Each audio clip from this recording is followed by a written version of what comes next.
Hi everybody, I'm back with another video, and today's topic is going to be meeting people in the middle during an argument, a disagreement, or a discussion is an exercise in self-control, and it's an exercise in making yourself uncomfortable, because when someone disagrees with you or someone points out something that might not be how you want them to perceive you, it can be a very difficult thing to hear. The reason I thought about this today is because I was having a discussion with a friend of mine, and what they interpreted from a text message that I sent to them was that I was coming across as aggressive. And that was a little bit difficult for me to hear. And when I saw this person face to face, they were cold with me and a little bit short. And when they told me, they said, look at your message. They were like, well, it came across as aggressive. And that was hard for me to hear because that wasn't how I wanted to come across. So here's the exercise in self-control. What I did was I paused and I said to myself, in my head, I was like, okay, I didn't want to come across that way, and it wasn't my intention. So can I put myself in their position and understand how, okay, you know what? I have to accept the fact that, like it or not, that's how I came across. So my response to them was, okay, so if you thought that maybe I was upset with you or that I was mad at you, that's okay. It's okay. The feeling is fine. You're allowed to have that feeling. But what I said to them is I would prefer that you ask. So for example, if I came to your door or I met you in person or we were meeting somewhere and you felt that way, just ask. So say, hey, are you mad at me? And then that person will clarify. One thing that I've learned in life is a lot of arguments, I don't want to say they're pointless, because disagreeing is important. Disagreeing can be productive. It can lead to new ideas. It's just how you disagree, and a lot of times if someone surprises you with an emotion that is something, well, if it's a surprise, it's something you don't expect, I would say the best thing to do would be to clarify with that person. But a lot of times, and me included, I'll jump to a conclusion and it's not the case. And what happens is if you think someone's upset or mad at you or being sarcastic or angry at you, you're going to respond to them the way you imagine that they're responding to you. And let me ask you this. Do you want your response to be based on reality, or do you want it to be based on imagination? And that's where a lot of arguments or a lot of aggression between two people are kind of pointless. So what I encourage you to do is clarify with someone based on how they feel.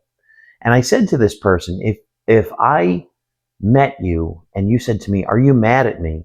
And I said to you, yes, I am mad, then respond to me as if you're upset. But you don't have to respond in such a way based on what you imagine I feel. And I encourage all of you to do that as well. The second part to this video is going to be about, all right, if there is a disagreement, how do you meet someone in the middle? And this could be useful for relationships. And when I say relationships, it could be romantic relationships or friend relationships. You have to see or meet the person in the middle, because no two people perceive the world in the same way. All the life that they've lived up to that point kind of dictates how they respond to things and who they are emotionally. And just because they're not you doesn't mean that they can't be understood. You don't have to be someone to understand someone. All understanding is that, okay, they may feel this way. I don't want them to feel this way. So how can I clarify how I feel that might change their interpretation. I know it gets a little existential and complicated, but put yourself in someone else's position. If you would really like that someone meet you in the middle, then you have to meet them in the middle. It can't be one-sided. Now, I'm not excluding things such as when someone truly owes you an apology. You know, we can do things wrong as humans and truly owe someone an apology. And that's a different story. But when you're trying to maintain a relationship, a friendship, a romantic relationship, it can't be one-sided. And there's going to have to be times where you meet that person in the middle. You concede a little to get a little. And what I noticed about people is if you are someone that concedes, a lot of people like to be conceded to, but they don't like to concede to you. And especially if it's a romantic relationship, you really have to find someone that's willing to do that and willing to understand how you could have a feeling that they may not have that feeling. And you're allowed to, you are allowed to feel a certain way. What's not allowed is acting on it in a negative or nasty way. And I think a lot of arguments happen not necessarily because of people's feelings and because of disagreements, but it's based on how they respond to it. So I think the takeaway of this video is avoiding arguments is an exercise in self-control, and self-control can be uncomfortable because no one likes to be open to the possibility that they hurt someone they love. So in an odd way, if they found out that the person they love is disappointed in them, right away they build up a defense and they might upset them more. And it's kind of counterintuitive because if you're already kind of embarrassed that, wait, I upset you, but I wasn't trying to upset you, or that's not what I was saying. No, open your mind to the fact that, okay, it's okay that they're feeling upset. Let me clarify for them why they don't need to be, or what I really meant, or how I really wanted them to feel. A lot of times arguments are based on knee-jerk emotions, emotions that just come out. So I encourage you to try to have that self-control, pause before you let something out, and clarify with the person. Either clarify how you wanted them to feel, or clarify to them what you really meant, because it could be misinterpreted.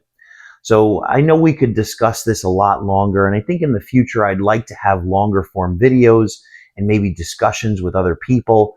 That would be great. But right now I'm just trying to get some content up, and hopefully, listen, at the very least, if you disagree with me, maybe it's something that you watched that made you think. If you do agree with me, or you hear something new or something that you like to practice yourself, great. But I thank you for watching, and I hope this was semi-interesting, makes you think, or at least you can pose a question to me. I'd be happy to answer it. But I'll see you in the next video with a brand new topic that I think might be useful to discuss here as a group.